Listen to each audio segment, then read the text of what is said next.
السلام علیکم۔ بارش ہوگی یا بادل برسیں گے، کراچی سمیت ملک بھر کا موسم کیسا رہے گا؟ محکمہ موسمیات نے بڑی پیشگوئی کر دی۔ کیا آپ حالات حاضرہ سے آگاہی حاصل کرنا چاہتے ہیں؟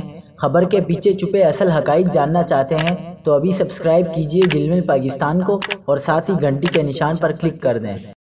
آپ کو بتاتے چلیں کہ آج شام اور رات کو بالائی خیبر پختونخوا، گلگت بلتستان، کشمیر اور ملحقہ پہاڑی علاقوں میں ہلکی بارش اور برف باری کا امکان ہے۔ ملک کے دیگر علاقوں میں موسم سرد اور خشک رہے گا۔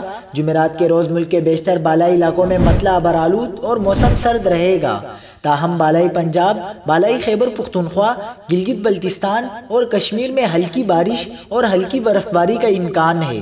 دوسری جانب کراچی میں سردی کا زور ٹوٹنے لگا، درجہ حرارت میں بھی اضافہ ریکارڈ کیا گیا۔ محکمہ موسمیات کا اس حوالے سے مزید کہنا ہے کہ کراچی میں دن کے اوقات میں موسم گرم اور خشک رہے گا، جبکہ شہر کا موجودہ درجہ حرارت 24 ڈگری سینٹی گریڈ ریکارڈ کیا گیا۔ آج کراچی میں کم سے کم درجہ حرارت 15.5 ڈگری سینٹی گریڈ ریکارڈ کیا گیا۔